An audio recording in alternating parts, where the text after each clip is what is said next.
The Payback pay-per-view is coming up on Saturday night, so this is the go-home episode of Raw heading into the event. As such, WWE spent a lot of time hyping the show. Tonight's Raw was not without its own highlights.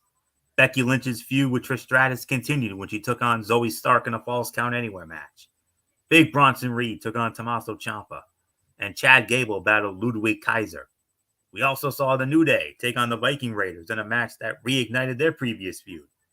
Let's take a look at what happened on tonight's episode of Monday Night Raw that served as the go-home show for this Saturday's Payback pay-per-view. For this is Ridiculously Raw. Welcome, everybody, to Ridiculously Raw, the most must-see show on YouTube and StreamYard.com today. I am your host, Anthony Florio, joined as always by good old MF Michael Fletcher. We are awaiting perhaps the presence of the Phenom Michael Bullock.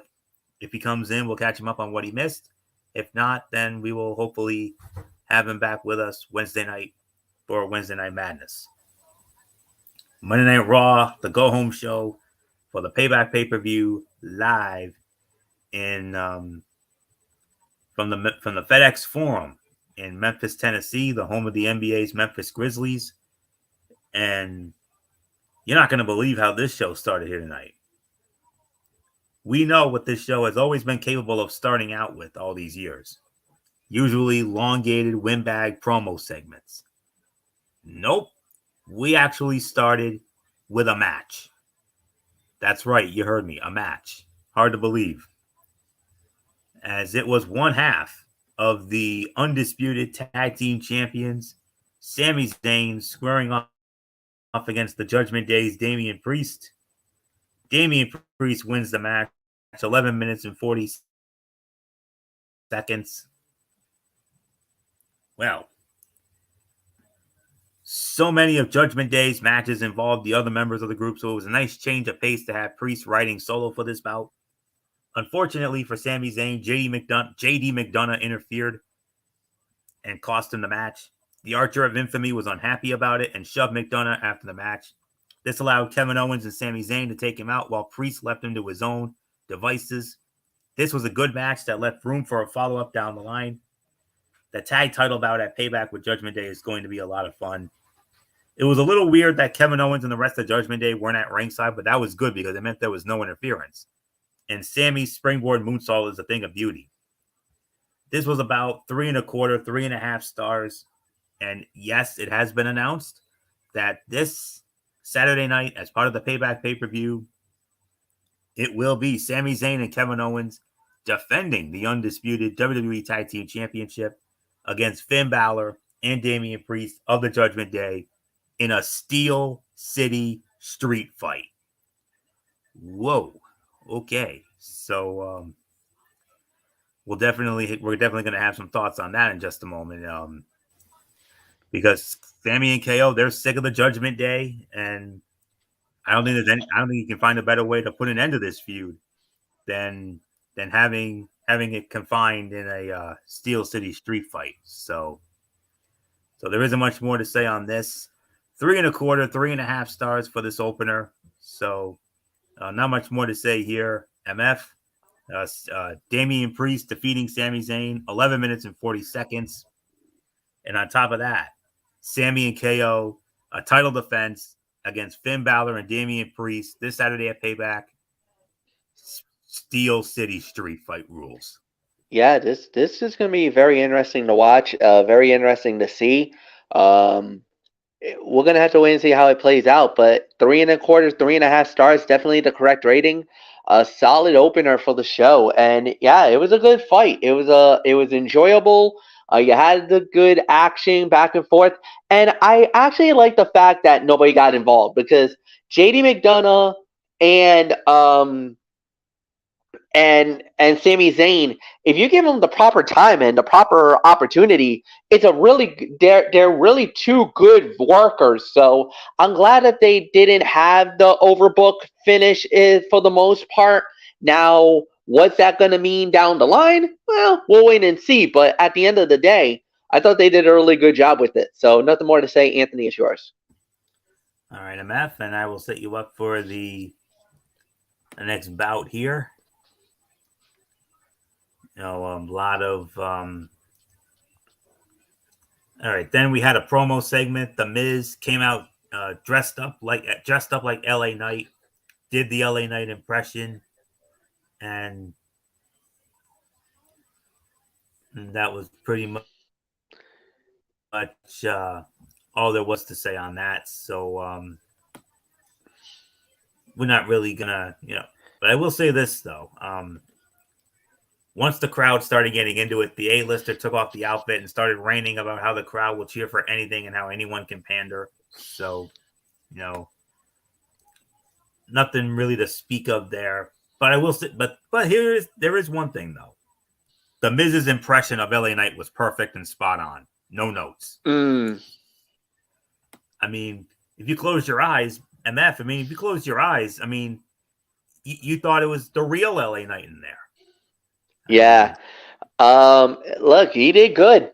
And the thing is, the fans fell for it hook, line, and sinker. Did you hear that pop initially when they thought LA Knight was on Monday Night Raw? I mean, they had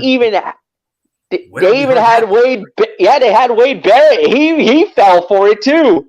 He was, So obviously everybody was excited. Everybody was like, "Oh my God, LA Knight! We got to see it." Nope. You saw the reaction just went south like immediately. Great heel work by The Miz to actually pull one over on the fans. Props to creative to actually kind of do like this pulling the rug out from under us type moment. I know we kind of poo-poo over that, but the thing is, if you're going to garner heat on The Miz, this was beautifully scripted. Well done. So, yeah, nicely done. Well done by that. I was going to say, where have we seen this before? Oh, yeah. What about that Monday Night Raw before SummerSlam 2005 in Montreal when we all thought Bret Hart was there? Yep. That was the greatest one. But this one ranks up there, though. With how ridiculously over, no pun intended, LA Knight has gotten over the last yeah. Oh. And Miz. Perfect way to garner heel heat. Absolutely. So, and I'll be honest with you. Normally, you usually, MF, that I usually have no tolerance for funny haha nonsense in professional wrestling, but this is one of the rare times where it was actually funny. I'm not going to lie. It was actually funny. The impression was right there. I'm like, wow.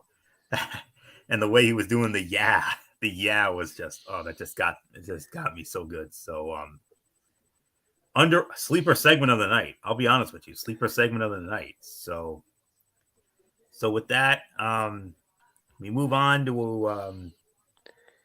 to tag team action. The New Day, Kofi Kingston and Xavier Woods squaring off against the Viking Raiders. And the Viking Raiders win the match 17 minutes and 10 seconds. Whoa, MF. Fight of the night level. Absolutely. Look, if you want to talk about a shocking matchup, this was it. Nobody thought the Viking Raiders and New Day was going to get that much time. Nobody thought they were going to perform that well. And this was, believe it or not, 4.25 star level. That's how good this match was. Positive. Not every day we can say that, but when the New Day, when New Day came back, that was going to be the shot in the arm for the tag team division, because we know how great New Day is. The New Day is, without a doubt, considered one of the greatest tag teams in wrestling. We can talk about Young Bucks, FTR, Usos, Gorillas of Destiny from New Japan. There's certain teams that has that lineage or that greatness, where New Day, Xavier Woods and Kofi Kingston, fly under the radar, but they've had their success. Multi-time tag team champions. They've done it all in WWE. As a matter of fact, I think during that, when Kofi was doing the Kofi Mania, Vince McMahon pretty much said it. You know, you're talking about New Day as Hall of Famers. Now, they're probably going in as a trio, as a stable. They'll probably be they're going to be in the Hall of Fame. And trust me, they deserve that recognition. All three of them do. So, yeah, without a doubt, this was one of those better matches. And if you're for the Viking Raiders, without a doubt, their best match. God, it's been a long time since we've said that they've had a great match. I mean, honestly, I think other than that Viking brawl fight that they had with Otis and Master Gable, I think this was even better than that. So I'll go as far to say this is probably their best match in WWE for the Viking Raiders. Well done. 4.25 stars. It's yours. Yeah, and MF, if you thought that was good, next Monday night on Raw on Labor Day night in Charlotte, Drew McIntyre and Matt Riddle will be facing the Viking Raiders in a tornado tag team match.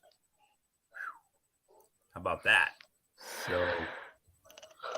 So with that, MF is right. 4 to 4.25 stars. Absolutely. All right. Look, these two teams have been in the ring together many times. So this was by no means a fresh encounter. Drew McIntyre and Matt Riddle watched from the commentary table. This ended up being, for the most part, a relatively standard tag team match. The pace was steady, and they had good chemistry.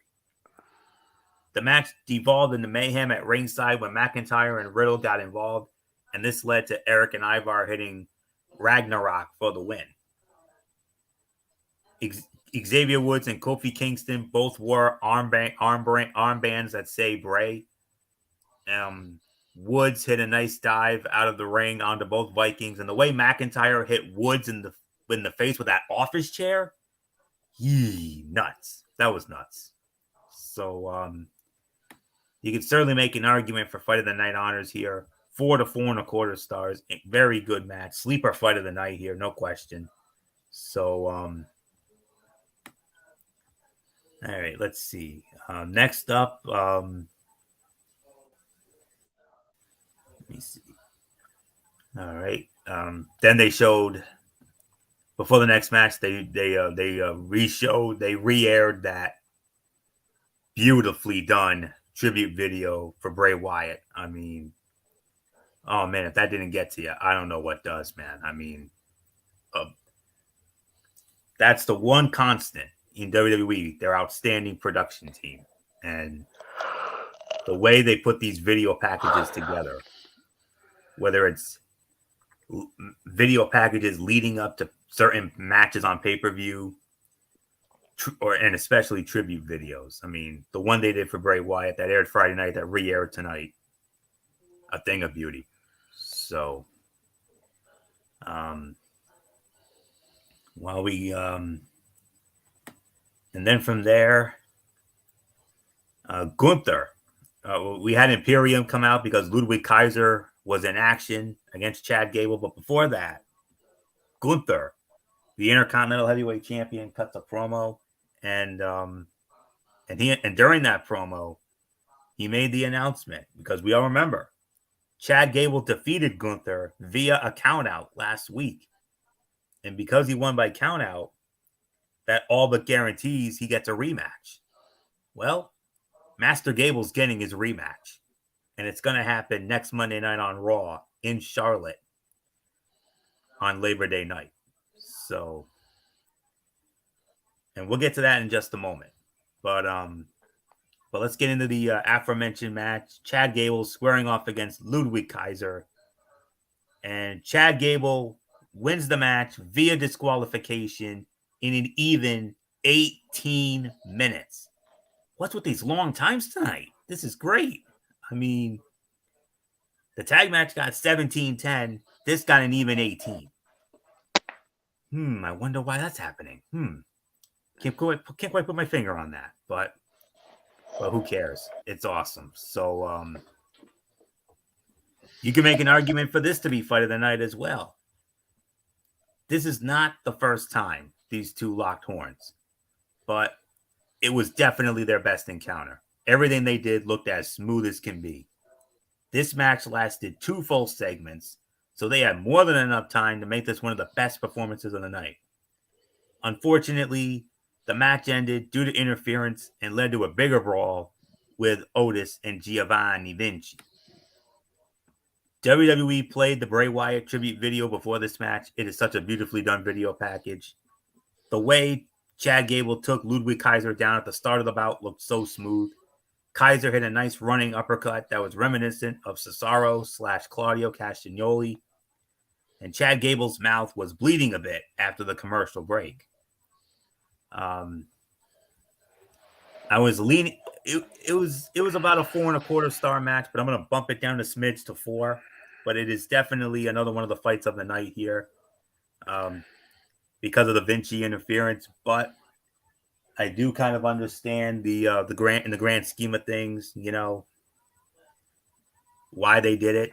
But here's the thing: Gunther and Imperium beat down Chad Gable, and Gunther stood tall. Ruh-roh. What do we think when that usually think when that happens? Yeah. Booking. Could we be looking at a new could we be seeing history being made? Is it possible that did we just see, could we be seeing the changing of the guard? Very possibly. Is it about to happen? It very well could. You never know. Yeah. Because here's the thing.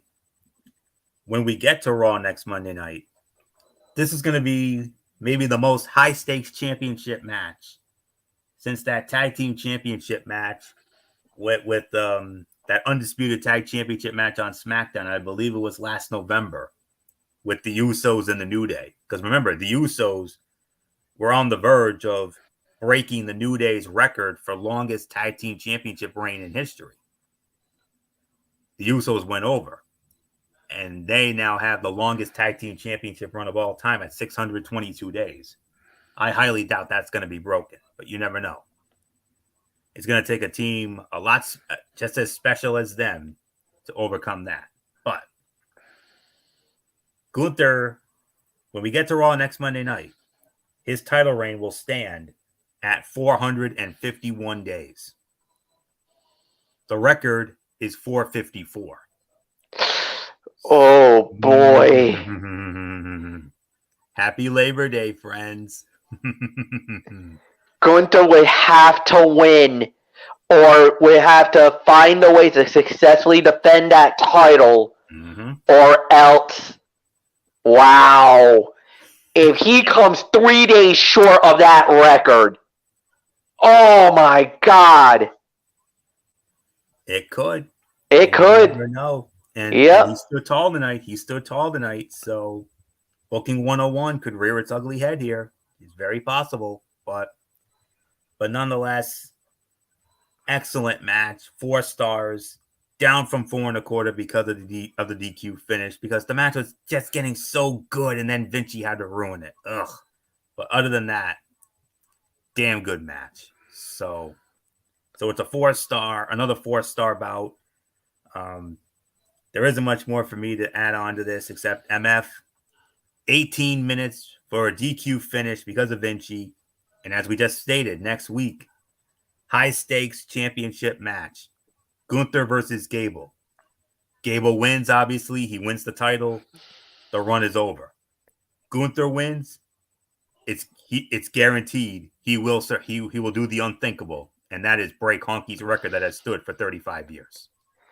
Wow, this just got high stakes. Unbelievable. You can say it. 4 stars here. Obviously, we do penalize because of the overbooked finish, but man alive, yeah, it just got real, folks. Like it just got real. It's that personal. The knowing that Gunther is now literally, he would be literally days away from breaking that all-time record. You want to talk about putting high stakes in a title fight, and like you said, with that finish here tonight, is it possible that they do the unthinkable? Do they strap Master Gable as the Intercontinental Heavyweight Champion? Could We'll be. find out. Yeah. I mean, honestly and truthfully, going into this, did anybody think that Gable was going to be the champion going into the storyline? No. Honestly, truthfully, no. You didn't. I didn't. But I was middle of the road. To be honest. You were middle of the road. I was like, no way. He's not ready. He's not worthy. I'll say this. He might be now. After what he's been putting through for the last month and a half, his body of work, he probably very well could be the one to do it. Now, would that be... I know there would be a lot of Gunther fans that would be very upset if Gunther does not break this record. And I know there's a few people that I know personally that wants to see Gunther break the record. They want to see Honky's record fall. They want Gunther to become the all-time Intercontinental Champion of all time. So this is going to be very interesting to watch. As a matter of fact, I'll go as far to say it. I think this should be the main event for next week's Monday Night Raw. Yes, agreed. With this much stakes, with everything riding on the line, with everything, with the record, with possible unprecedented crowning of possibly Chad Gable as Intercontinental Champion, you have to make this the main event of next week's Monday Night Raw. So that's all I'm going to say, and I'll just leave it there. Florio, it's yours. Longfellow couldn't have said that better. In the immortal words of the late great Mean Gene Okerlund. I mean, and you wonder why after all these years we've called MF our hype man. He doesn't need to hype that thing anymore. We don't need to hype that thing anymore. Main event of next week's Raw, without a doubt, 100% agree, MF. Absolutely. So, with our luck, it probably will not be, but in all honesty, it should be. Not the Judgment Day, not Sami and KO, not even Seth freaking Rollins. No. Gunther and Gable deserve the spot.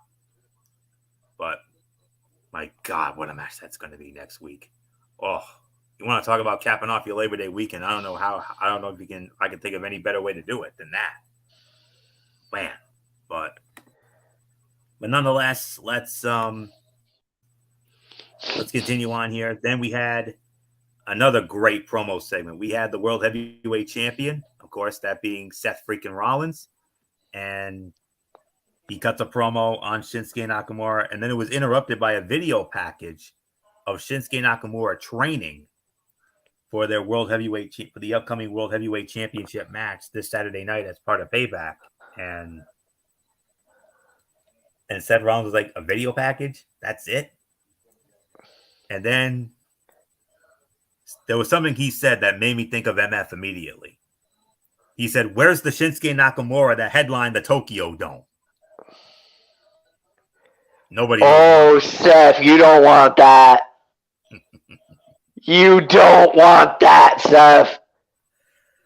That's a mistake and then some.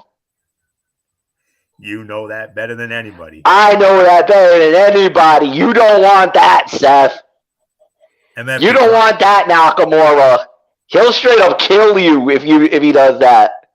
MF could drop 96, 97 JR knowledge on that all night long if he wanted to. He knows that story better than anybody. And you better be. I'll say this: if you want that Tokyo Dome Nakamura, you better be prepared to be wrestling about 20 to 30 minutes, nonstop action, because that's what Nakamura did at the Tokyo Dome, January 4, for Wrestle Kingdom. His fight with AJ Styles, go out of your way to watch that fight. That's all I'm going to say. That was fight of the year level. You don't want that, Seth. You get that, Nakamura, you could kiss your World Heavyweight title goodbye. Absolutely. So, excuse me. But Seth Rollins came to the ring to talk about his upcoming match against Shinsuke Nakamura at Payback and paid a quick tribute to Bray Wyatt because he said Yowie Wowie, of course. And then that excellent video package for Nakamura. And then Nakamura ended up attacking him from behind while he was talking and kicked him. And then the Kinshasa knocked him out. And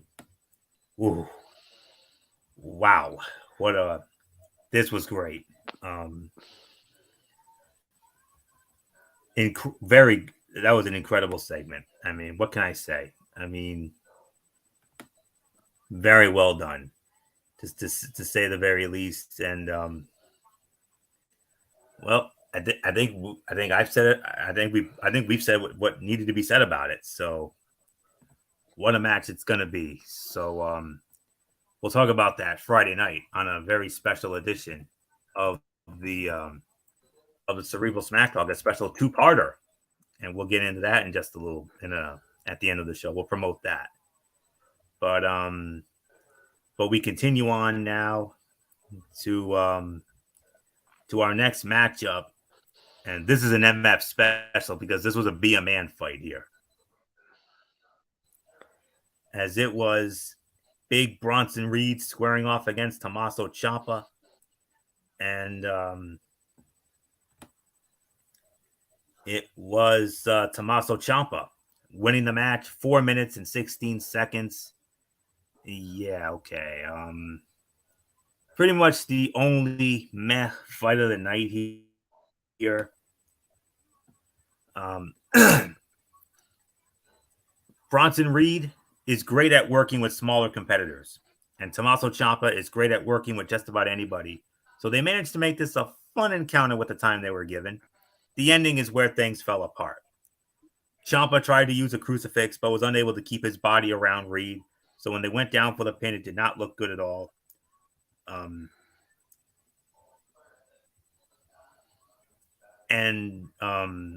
say one, and the only observation really, adding the again, and you know whose call that was. So we don't have to, go into any further detail on that. So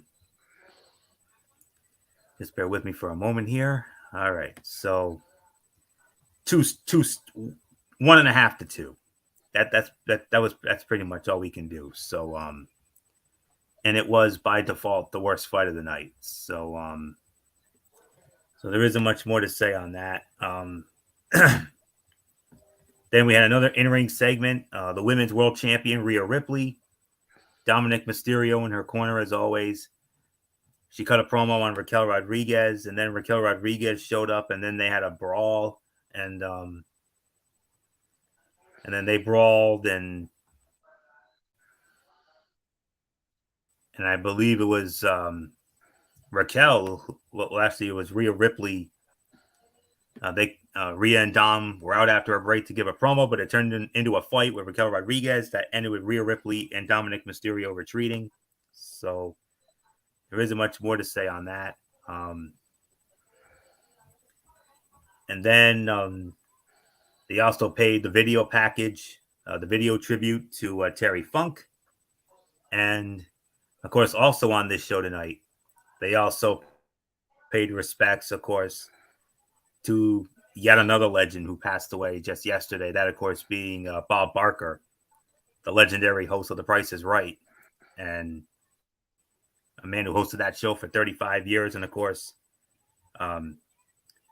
served as the guest host of Monday Night Raw back on Labor Day night in 2009, September 7th of 2009, at the Allstate Arena in Chicago, where we all remember that legendary interaction with him and Chris Jericho. I mean, that alone made that fun. And And Bob Barker ended up winning a Slammy Award for being the best guest host of Raw in the history of that concept. Even though that was a god awful concept, there were a few good ones. There was him. There was Jesse the Body Ventura. There was Ben Roethlisberger, Shaquille O'Neal, just to name a few. But yes, they did another brief video package showing those funny moments he had during that Monday Night Raw Labor Day night in 2009. So very well done indeed, and definitely our thoughts and prayers with Bob Barker's family and friends and everyone that was fortunate enough to work with him. So 99 years old, just a little less than 4 months shy of what would have been his 100th birthday. I mean, rest in peace, good sir. And we thank you for all those quote unquote sick days that many people spent watching this man. So, including myself. So, Yes. Well said. Yeah. So, he will certainly be missed. I mean, not a good week last week. I mean, losing 3 legends in the forms of Terry Funk, Bray Wyatt, and Bob Barker. I mean, very rough week to say the very least. All close to home in one way or another.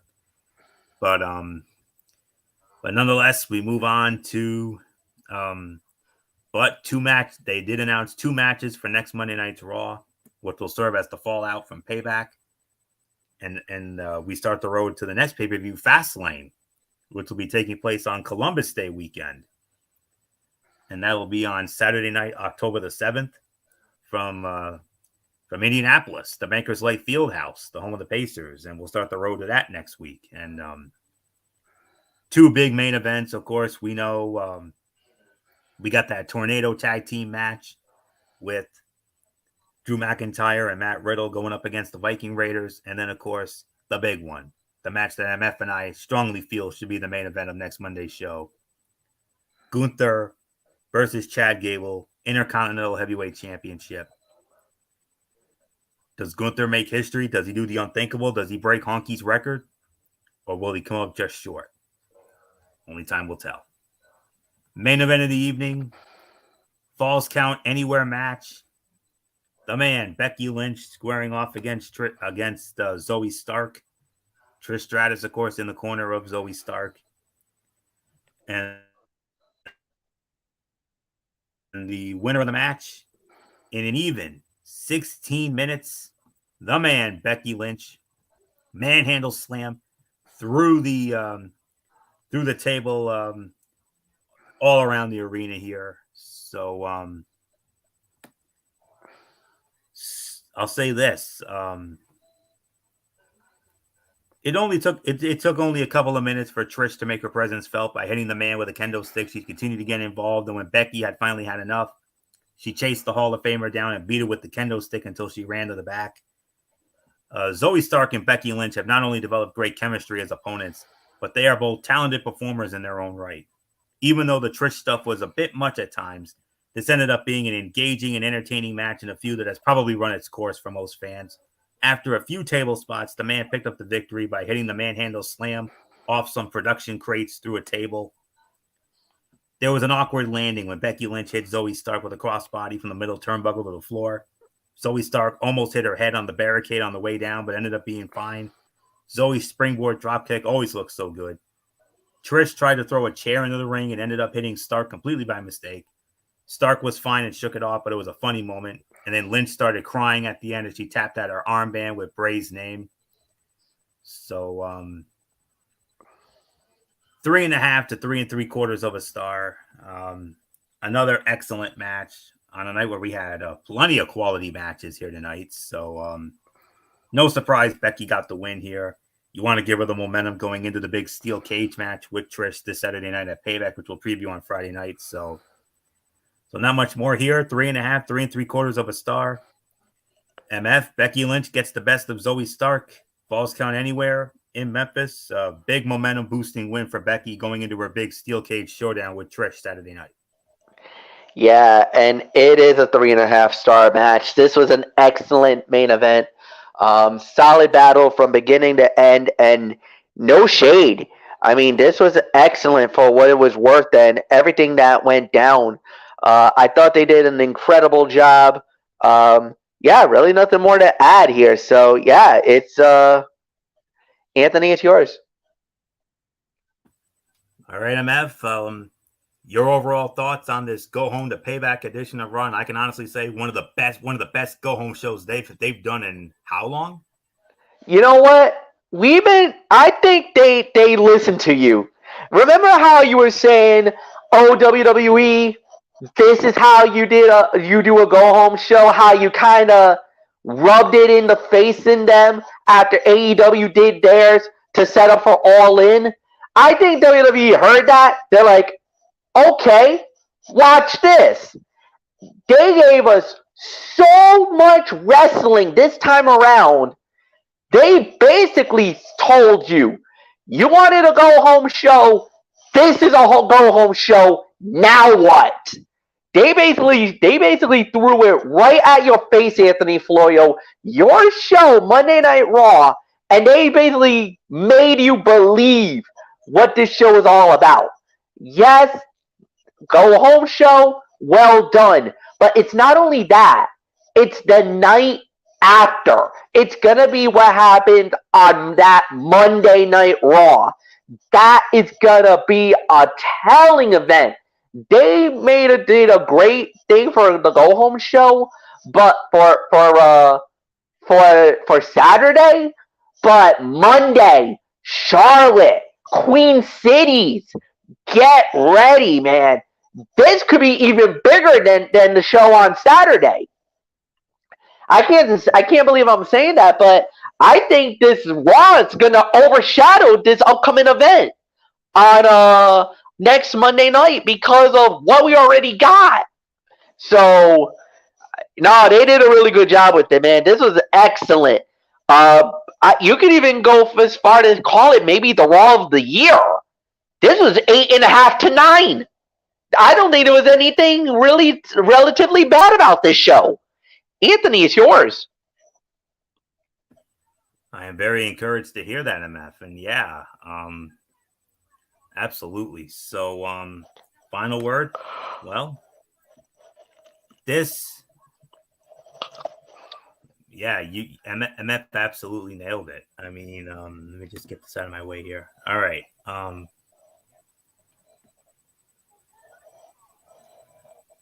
Yeah, incredible show here tonight. It's an 8.5 to 9 out of 10. I mean, we had 3 quality matches with Chad Gable and Ludwig Kaiser, the New Day and the Viking Raiders, Becky and Zoe, and heck 4 if you want to count the match with Sami Zayn and Damian Priest to jumpstart. I mean, we had 4 quality matches, a rare funny WWE moment, a rare funny comedy moment with The Miz and his LA Knight impression, which I thought was actually very good. Can't believe I'm saying that, but it's true. And then throw in that great segment with Seth Rollins and Shinsuke Nakamura. The Rhea and Raquel segment didn't really do much for me, but far more good than bad. And the only bad was the Rhea Raquel segment and the Reed and Ciampa fight. But other than that, everything else on this show was done perfectly. So it's an 8.5 to 9 out of 10. Very well done show, to say the least. So there isn't much more to say here, except let's get into another special Tony's Take here, because we all know yesterday, Sunday, was pretty much all the eyes of the wrestling world were on Wembley Stadium in London, England, AEW All In.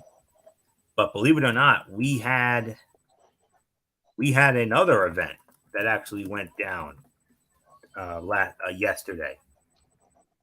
Impact Wrestling presented a rare Sunday night Impact Plus special, as it was Emergence, which went down on Impact Plus, Fight TV, and the Ultimate Insiders on YouTube.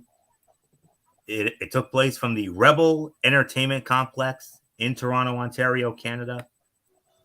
And we started it off with the first of two pre-show matches, as it was Speedball Mike Bailey squaring off against Alan Angels. Speedball Mike Bailey wins the match, 9 minutes and 55 seconds. Then we had Yuya Uemura and Joe Henry squaring off against Jason Hotch and John Skyler, the Good Hands. Yuya Uemura and Joe Henry win the match, 6 minutes, 46 seconds.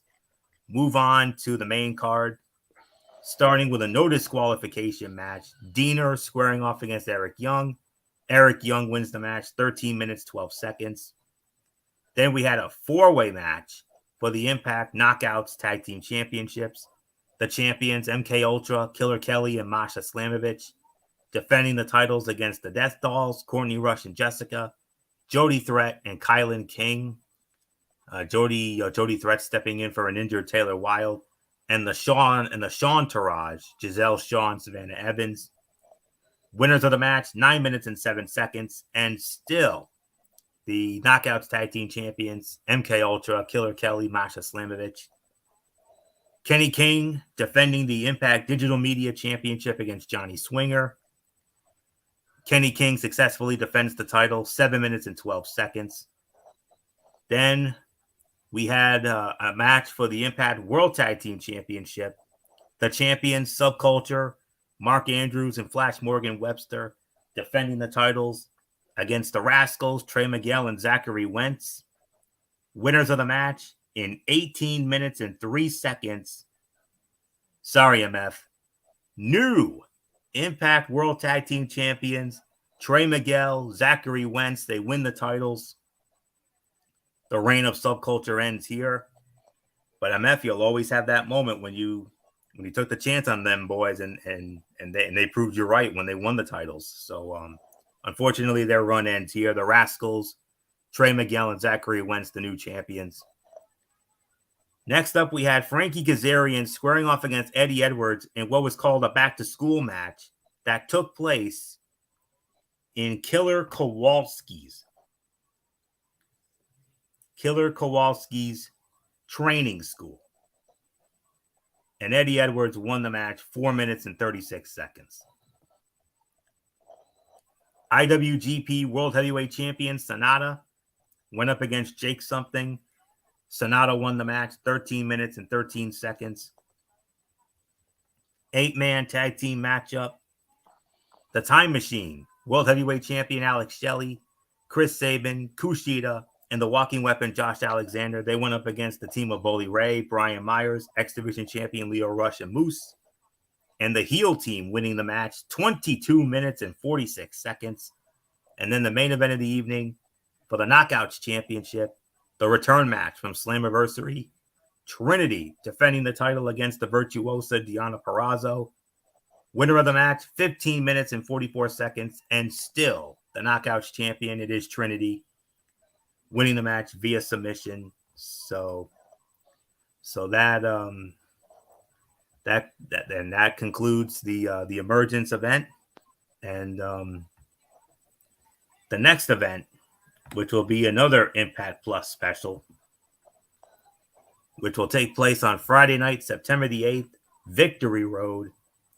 And the night after that, September 9th, they will be taping the 1,000th episode.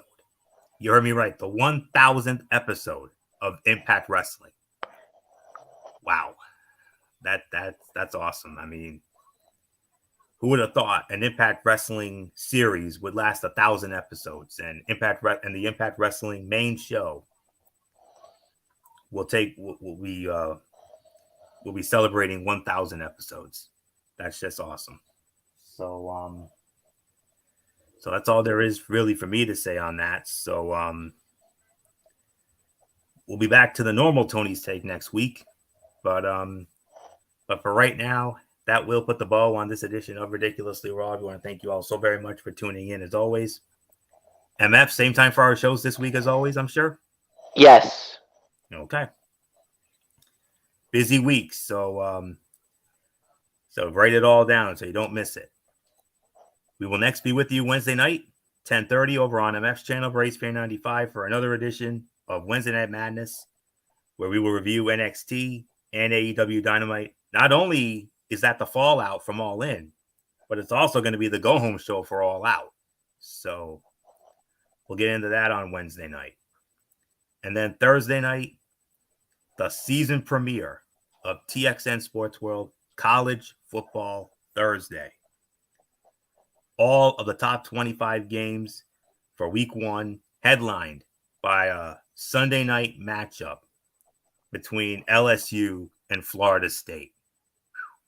You thought that game last year was fun? This game could be just as much fun, if not more. And then Friday night, special Friday night edition of the Cerebral Smack Talk. Again, hosted by good old MF Michael Fletcher.